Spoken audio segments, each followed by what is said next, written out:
إنا نحن نزلنا الذكر وإنا له لحافظون. Qur'onni haqiqatan biz nozil qildik va cho'qim uni qo'g'daymiz. Hamda harfninki, ya'ni harfga aloqador izchilmatninki, ikkinchisi harfdagi tashdidlik izchilmat. Tashdidlik deganda kalam hamda bu yerda nima bo'ladi? Shu mad harfining keyindan tashdidlik harf keldi degan gap. Harfdagi degandan-chi bu tashdidlik harf, ya'ni shu mad harfi bilan oxirisidan kelgan, ya'ni bu tashdidlik harf keldi degan gap. Ya'ni alif lam mim qaraydigan bo'lsak, buni o'xshashlam yozamiz.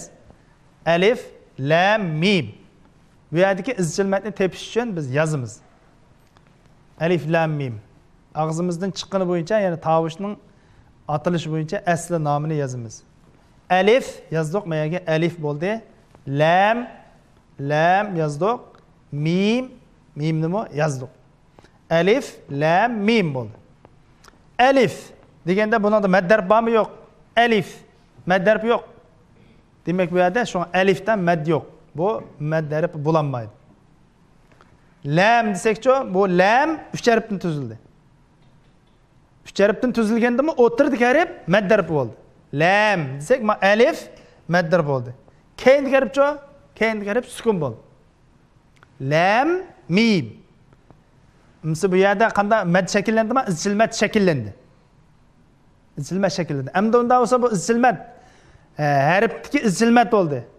Tashdidlikmi yoki tashdidsizmi bo'lish uchun keyiniga qaraymiz hamda mana davomli qarasak chiqadi bu. Mim. Keyingisi mim. Mana mimni yeshib yozdik, mayaga mim keldi. Mim. Bunga o'xshashlar 3 harfdan tuzildi. Mim 3 harfdan tuzildi. Mim, ya, ya'ni mimdan iborat 3 harf. O'tirdik harf ya, mad harf. Keyingi harf mim, sakinlik harf. O'xshashlam, ya'ni bu yerda izchilmat shakllandi. Harfdagi izchilmat. Hamda bu yerdagi ikki mad, lamdagi mad bilan mimdagi izchilmatlar tashdidlikmi yoki tashdidsizmi qaysi ushurdi desanglar, ya'ni mushu qarasak bilalaymiz buni. Mayada lam desak bir izchilmat shakllandi, shundaymi? Chunki bu lam 3 harfdan tuzildi, o'tirsa mad harfi, keyindagi sakinlik harf keldi. Unda bo'lsa sakinlik harf mim. Sakinlik keldi. Mim sakinlik kelib, oqisda mim harf kelsa, bu yerda qanday ahkam shakllandi? Demak biz o'tganda o'rganib bo'lgan qoidalarni qaytaymiz. Sakinlik mimning ahkamlari qancha? İzhar şefavi, idgam şefavi ve nima? İxfa şefavi. Demek sakinlik mimning ahkamlaridan sakinlik mimning keyinda mim kas nima bo'ldi? Idgam. Mana qarasak hamda shu qoidaga solamiz. Lamdagi mim sakinlik keldi, keyindan yana mim keldi. Sakinlik mimning keyinda mim kelsa bu idgam shakllandi. Demek idgam degan nima degan gap bu yerda? Ikki mimni biz birlashtirib o'tgan ekan, aşağıga ma keyingi mimga tashdid belgisi qo'yiladi. Tashdid. Demek mad harfidan keyindan mishad o'xshashlam tashdid keldi. Shunga ma lam diki izchilmat bo'lsa, harfdagi tashdidlik izchilmat bo'ldi. Chunki mad harfidan keyindan tashdidlik harf keldi. Unda bo'lsa mimdagi ayirmat bor mana. Mim. Bu yerda harfning keyinidan, ya'ni mad harfining keyinidan sukun keldi. Bu yerda tashdid yo'q. Shunga alif lam mim degan mushu oyatdagi, ya'ni mutashabih oyatdagi alifda mad yo'q. Lam buningda izchilmat bor. Bu harfdagi tashdidlik izchilmat. Chunki mayadagi yeshgan chog'imizda sakinlik mimning keyindan mim kelganligi uchun bu yerda idg'am paydo bo'lib, ashada mad harfining keyindan shaddilik harf keldi. Shunga lam izchilmat bo'ldi, harfdagi tashdidlik izchilmat bo'ldi. Unda bo'lsa bu mim keyinda, ya'ni shu yerdagi mad harfining keyindan sukun kelganligi uchun bu mim ayrim harfdagi tashdidsiz izchilmat bo'ldi. Demek muş elif, lam, mim. Muş ayetler elif, lam, mim. İki izilmet var. Yani harfdeki iki izilmet. Birincisi lam oturdu ki bu harfdeki teşdidlik izilmet. Çünkü kendi idgam var. Kendisi mim harfdeki teşdidsiz izilmet. Çünkü madde harfinin kendinden bu yerde sukun geldi. Elif, lam, mim. Şuna lamdaki metni suzab bulab, mimga o'tgan chag'imizda o'ttirda g'unni chiqiramiz. Chunki mishada idg'om sababidan mim shaddlik keldi. Shundami? Nun bilan mim shaddlik kelsa, biz o'tgan o'tab bo'lgan darsimiz bo'yicha nun bilan mim shaddlik kelgan chaqda qanday qilamiz? G'unni qilamiz. Alif, lam, mim. Demak, mimda ashada lamning keyindan mimga o'tgan chaqimizda ikki harakat miqdorida g'unni qilib yutib, undan keyin mimga o'tamiz. Mimni 6 harakat so'zaymiz. Ikkinchi misol qarab boqaylik. Tosim mim. Buningda biz har bir harfni bayatimqidek yishimiz. To, birinchi harf to, tani yozdik. İkinci harf sin, bunu yazdık. Üçüncü harf mim, bunu yazdık. Shundaymi? Her birisini yashgan chaqimizda singa qaraydigan bo'lsak, 3 harfdan tarkib topgan, o'tirdik harf ya. Mad harf. Keyingi harf sukun. Sin. Demak bu yerda mad lozim, harfi musaqqal bo'ladi. Chunki bu yerda sakinlik nun keldi mana. Sin desek, bu yerda sakinlik nun keldi, keyinda mim keldi. Sakinlik nunning keyinda mim kelsa nima bo'ldi hukmi? Bu yerda idg'om bo'ladi. Shundaymi? Idg'om bo'lgandan keyin bu yerda albatta bir tashdid qo'yiladi mimning tepsiga. Demak, mad harfning keyinidan shaddlik harf keldi degan. Shunga sin degan mana o'tirdiki, sin. Bu mad, bu yerdagi mad lozim harfi muhaffaf. Yani tashdidsiz harfdagi izchil mad bo'ldi. Unda biz keyindagi mim o'xshashlam bu mad lozim harfi mad lozim bo'ldi. Mad lozim harfi, ammo bu muhaffaf, ya'ni shaddisiz bo'ldi. Chunki mad harfining keyinda sukun keldi, shadda emas sukun. Demak, tosim mim degandiki sin shaddilik harfdagi izchil mad. Mim shaddisiz harfdagi izchil madga tabi bo'ldi. Endi yana bir misol, alif, lam, mim, ra. Bu harflar qarab boqaylik. Hammani yozamiz. Alif yozamiz. Lam yozdik mana. Mim, buni ayrim yozdik. Ra. Endi bu yozib bo'lgandan keyin mad harflari bormi, yo'qmi? Shuni qaraymiz. Alif desek, alif yani birinchi harf alifma, buningda mad yo'q. Sho'ng buni so'zmaymiz. Lam desakchi, lam 3 harflik fe'l, o'tiri harf mad. Demak, keyindan sakinlik harf keldi. Demak, mishada mad lozim bor. Shunami izchil mad bor. Muhaffafmi, ya'ni shaddilikmi, shaddisizmi? Buni keyin qarab boqaylik. Sakinlik mim keldi. Mimning keyinda maya qarasak, ya'ni mim. Demak, bu yerda yana ham sakinlik mimning keyinda mim kelsa idg'om. Idg'om shakllandi. Shadda qo'ydik. Ikki harfni bir harfdek kirishtirib etdik. Demak, mishada yana ham burunqidek, mana mayadagidek, tepsidagidek lam degandagi mad lozim, ya'ni izchil mad, shaddilik harfdagi izchil mad bo'ladi. Mim yana ham o'xshashlam, keyinda idg'om bo'lmaganlik uchun bu shaddisiz harfdagi izchil mad bo'ladi. Ra desakchi, bu ra buningda tabiiy mad bor. Buningki chunki ra alif mana bu tabiiy mad, keyinda tabiiy maddan o'zgartiradigan hech qanday alomat yo'q. Yoki hamza, yoki sukun, yoki shadda bir narsa yo'q. Keyindagi misol qarab boqaylik. Әмсә biz madlarninki asli mad va tarmoq madga aloqador qismlarni hammani so'zlab bo'ldik. Hamda agash madlarni so'zlaymiz. Agash mad, ya'ni alqobul mudud deymiz. Bu harflarninki nima? Madlarning laqamlari degan bo'ladi. Ya'ni agash kuch madlar desak nima bo'ladi? Agash kuch madlar. Bu agash kuch madlar 4. Tegish mad, mad ivam. Turaqlashma mad, mad tamkin. Ulanma mad, mad sila. Yumshaq talaffuzliq mad, mad lin. Agash kuch madlar, ya'ni agash madlar 4 xil. Biz bu 4 xil agash madning har birisidan ayirma-ayrim tanishib chiqamiz. Birinchisi yumshaq talaffuzliq mad, mad lin. Mad lin.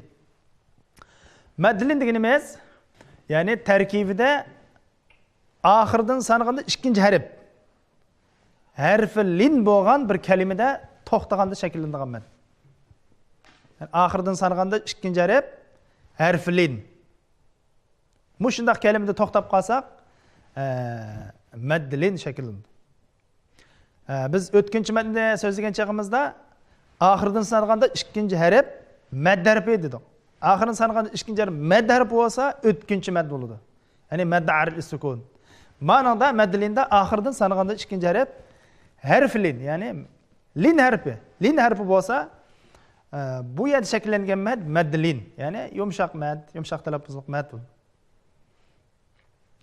Bu madninki miqdori 2, 4 yoki 6 shu o'tkinchi madga agishidi. Buni agash mad dedik, o'tkinchi madga agishidi. 2, 4, 6. O'xshash o'tkinchi madmi to'xtash sababidan to'xtaydigan o'rinda shakllanadigan mad. Bu madlin, ya'ni yumshoq talaffuz madmi o'xshashlar shu to'xtashda shakllanadigan mad. Bularniki birdan-bir farqi faqat oxirdan sanaganda ikkinchi harf birisida mad harfi, yana birisida lin harfi bo'ladi. Unda bo'lsa buning misoli. Misol li ilafi Quraysh desak, biz mushu Qurayshin degan mushu kalima qaraydigan bo'lsak, oxirdan sanaganda ikkinchi harf ya lin harf. Nima? Chunki yaning oldi bu yerda zabar kelib qoldi. Yaning oldi zir kelgan bo'lsa, bu yerda mad harf bo'ladi. Yani aldı zirkenme zabar kelganlik uchun bu ya lin harfi bo'ldi. Demak, mushu kalimada to'xtagan chaqda bu yerda madda lin shakllandi. Quraysh, Quraysh, Quraysh mad shakllandi. Bu yumshoq talaffuzliq mad, ya'ni mushadiki harf, ya'ni oxirdan sanag'an ikkinchi harf harf lin bo'lganligi uchun, ya'ni lin harfi bo'lganligi uchun mad lin deb atildi. Ikkinchi misol min xavf. Vav keldi, vavni oldi, mayada zabar keldi. Bu o'xshashlar lin harfi, mad harfi emas. Shundami? Endi biz mush kalimani to'xtamoqchi bo'lsak, min xavf, min xavf. Bu yerda o'xshashlar mad lin, ya'ni yumshoq talaffuzliq mad shakllanadi. Yani bize la rayb, la rayb. Müşahede to'xtagan chog'imizda ya lin harfi bo'ladi.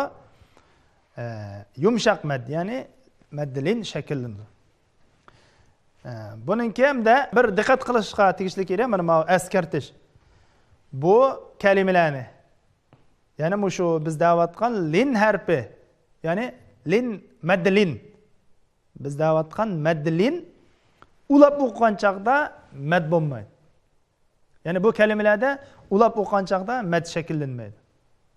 Masalan, li ilafi Qurayshin ilafihim. Biz to'xtagan chaqda mad lin shakllandi. Li ilafi Quraysh mad lin shakllandi. Ammo ulab o'qigan chaqda mad yo'q. Li ilafi Qurayshin ilafihim. O'xshash boshqa yerdami? Masalan, min xavf, mushum o'xshash. O'lab o'qigan chog'imizda mad shakllanmaydi. La rayba fih o'xshash.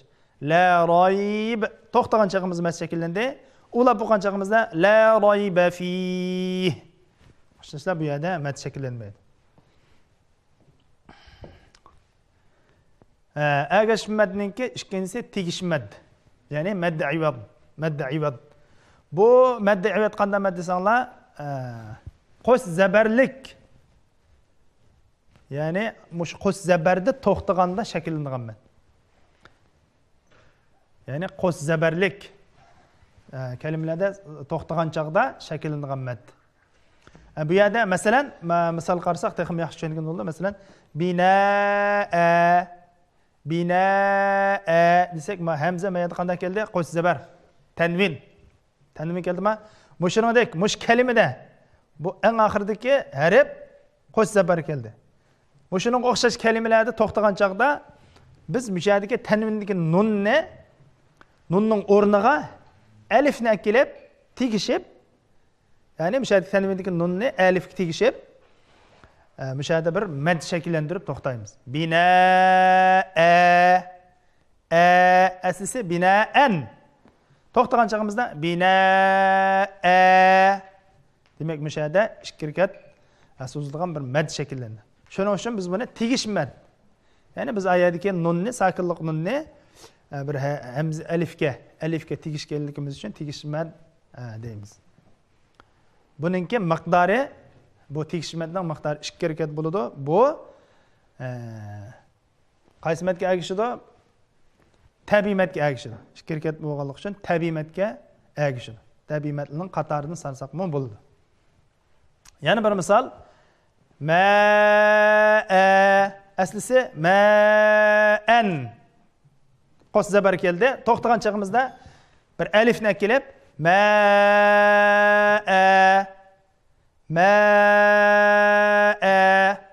bu shaklda to'xtaymiz. Ikki harakat uzaymiz. Demak bu tegish mad tabiiy madga agishdi. Hudan, yana bir misol, hudan. Qo'sh zabar keldi. Bu kalimani to'xtatsak, huda, mana shaklda huda oxirga bir alifni kelib huda. Mushunda to'xtaymiz. Bu tegish madga aloqador bu yerda bir eskartish va bundan qarasanglar diqqat qilmasak bo'lmaydi. Ayolliqda, ya'ni yumaloqda deymiz. Mushu yumaloqda bilan kelib qolsa hamda mushu yumaloqda qo'sh zabar bilan kelib qolsa mad shakllanmamdi. Ya'ni tegish mad bo'lamdi, bo'lmamdi desanglar, bu chaqda bo'lmaydi. Masalan, xalifa desak, mana misol qaraylik. Xalifatan. Shundami? Qo'sh zabar keldi. Qo'sh zabar, ta qo'sh zabar. Demak, buning to'xtagan chaqda xalifata deb to'xtatsak to'g'rimi? Xato. Xalifa. Demak, yumaloq ta bilan kelib qolsa, bu chaqda bu ta'ni biz haga o'zgartirib to'xtaymiz. Xalifa. Baqara. Farida. Mushuni o'xshash to'xtaymiz. Demak, mushu yumaloq ta'dan boshqa barliq harflarda qo'sh zabarda to'xtab qo'yib qolsak, bu yerda tegish mad shakllandi. Faqat yumaloq ta'da kelib qolsa, bu chaq to'xtagan chog'imizda mad shakllanmaydi, balki u ta'ni biz haga o'zgartirib to'xtaymiz. Uchinchi agish mad ulanma mad, ya'ni madd sila. Madd sila deganimiz uchinchi shaxs erlik, birlikni bildiradigan bir almashuva ha. Masalan, innahu degandagi hu mufrad, muzakkar g'oyib deymiz. Uchinchi shaxs erlik, birlikka dalolat qiladigan almash. Hu. Mushuniga munosabatlik bir madva. Mushu ha, ya'ni mushu almash haning keyinda bir shakllangan madva. Bu matning shaklini sharti, birdan bir sharti mushu haninki oldi va keyindagi ish kerib harakatli kelish kerak. birdan bir shartda bu shartga tushmasa mad bo'lmaydi. Demak, shu 3-shaxs erlik birlikni bildiradigan haninki oldi va keyni harakatlik bo'lgan chaqda bu haning oqisida bir mad shakllandi. Ya'ni bu haning oqisiga kichik bir ya yoki bo'lmasa kichik vav qo'yiladi. Shu arab diyorlarida besilgan qurollarda Misr basmasi, Saudiya basmasi qatorliq qurollarda mishada bir mana bu misol qarab boqaylik. Lahu degan chaqda shu ha, shu bizga ha shu keyindan bir kichik bir vav keldi. Bu shartga tushamdi, tushmamdi bir qarab boqaylik hammamiz. Haninki oldi va keyini ishkelis harakatli kelish kerak. Shunami? Haning oldida kelib lam harakatli keldi, ya'ni zabarli keldi. Keyin kelib qof harakatli keldi, zabarli keldi. Demak, mishada haning keyinda bir mad bor. Lahu kullu lahu mishada ikkiga so'zlaydigan bir mad bor. O'sha madni biz ulanma mad. Ya'ni bag'lovchi mad, ya bag'lim mad desak bo'ladi. Ya'ni mad sila ulanma mad deymiz. Yana bir misol, la yamassuhu illa al-mutahharun degan mush oyatda mana ha keldi. Shu biz degan 3-shaxs erlik birlikka dalolat qiladigan almash. Haninki oldi va keyingi ishga harib harakatli keldi. Shunga bu yerda bir mad shakllandi. Vav shakllandi. La yamassuhu bir mad shakllandi mishada. Illa al-mutahharun. Yana bir misol, min shi'atihi mishadimga o'xshash. Haninki oldi va keyingi ishga harib harakatlik mishadimga o'xshashlar. Haning keyinda bir kichik ya yozildi, ya'ni bir mad shakllandi. Amsa bu madga qaraydigan bo'lsak, shu ya'ni ulanma mad, ya'ni madda sila ikki xil bo'ladi. Ya'ni ikki turga ayrildi. Kichik ulanma mad va cho'ng ulanma mad. Kichik ulanma mad va cho'ng ulanma mad. Amsa kichik ulanma mad degan qanday mad desanglar, kichik ulanma mad deganimiz shu haning keynidan biz demoqchi bo'lgan shu 3-shaxs erlik birlikka dalolat qilgan shu haning keynidan hamza kelmasa kichik ulanma mad bo'ladi. Hamza kelmasa kichik ulanma mad bo'ladi. Buniki Qur'ondagi alomati. Bu kichik ulanma madningki Qur'ondagi alomati shu haninki keyniga kichik bir vav yoki kichik bir ya yoziladi. Ammo bizningki Uyg'urlar diyorimizda ishlatilayotgan Qur'oni Karim, ya'ni Pokiston basmasidagi Qur'oni Karimda bu haninki ustiga bir ta'turpesh yoziladi. Ta'turpesh. Tegiga bir kichik zir, nima tikzir. Kichik bir alifchaq yozildi, tikzir deymiz. Shu tikzir bilan ta'turpesh dal shu biz da'vatgan madda silaga dalolat qiladi. Ya'ni shu madda silaningki belgisi. Ammo bu arab diyorida besilgan qurollarda bu haninki oldi keyniga kichik vav yoki kichik ya yoziladi. Demak biz ulanma madni ikkiga bo'ldik. Kichik ulanma mad va cho'ng ulanma mad. Kichik ulanma mad deganimiz kishilik almash haning keynidan hamzadan boshqa harflar kelsa. Hamzadan boshqa harflar kelsa, kichik ulanma mad bo'ladi. Miqdori bu chaqda 2 harakat bo'ladi. Bu kichik ulanma mad tabiiy madga ergishadi. Chunki buni miqdori 2 harakat tabiiy madga ergishadi. Masalan, kullun lahu qanitun, kullun lahu qanitun. Lahu 2 harakat so'zlaymiz. Va sahibatihi va akhihi. Va sahibatihi va akhihi. Deb mishada, ya'ni bir aning keyinda bir madva, madda sila tabiiy madga ergishadi. Yana bir misol, innahu ala raj'ihi laqadir. Bu oyatda 2 yada madda sila va innahu raj'ihi mushu 2 haning oqisida mushu oyatda 2 kalimada mad bor. İnnehu ala rac'ihi laqadir. Demek kichik ulanma mad deganimiz mana mush. Cho'ng ulanma mad. Maddi sila kubra deymiz. Kishilik almash haning keynidan hamza kelib qolsa cho'ng ulanma mad bo'ladi. Hamzadan boshqarib kelib qolsa kichik ulanma mad bo'ldi. Hamza kelsa cho'ng ulanma mad. Ya'ni bu chaqda so'zlash miqdorimiz uzunroq bo'ladi. Hamzaning sababidan. Bu chaqda ya'ni so'zlash miqdori qanchalik bo'ldi? 4 yoki 5 harakat bo'ladi. Bu biz deb o'tib ketgan ayrilma mad, ya'ni mad munfasilga o'xshaydi. Ya'ni shu mad munfasilga ergashadi. Masalan, qarab boqaylik mana. Ayahsabu allam yarahu ahad. Allam yarahu ahad. Ha keldi, haning keyinda bir vav bor, mana kichik vav. Chunki bu haninki oldi va keyingi ishkarib harakatlik. Mayada ahad. Ahad hamza harakatlik, oldiga kelib rom harakatlik. Yarahu ahad. Bu yerda mad shakllandi. Kichik vavning keyindan hamza keldi. Demak bu yerda cho'ng ulanma mad bo'ldimi? Keyindan hamza kelgandan keyin cho'ng ulanma mad bo'ldi. Miqdori 4 yoki 5. Mad munfasil, ya'ni ayrilma madga ergashadi. Yani bir misal. La yamassuhu illal mutahharun. Desek, mana bu haning keyindan kichik vav, vavning keyindan hamza keldi. O'xshash 4 yoki 5 harakat miqdori so'zlaymiz. Yani birisi va kafa bihi ithman mubina.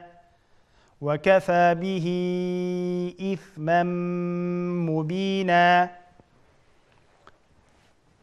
Demek mashada cho'ng ulanma mad shakllandi. Ya haning keyindan hamza kelganligi uchun cho'ng ulanma mad bo'ldi. Darsimiz shuna bilan oxirlashdi. Keyingi darslarimizda ko'rishamiz. Assalomu alaykum va rahmatullohi va barakatuh.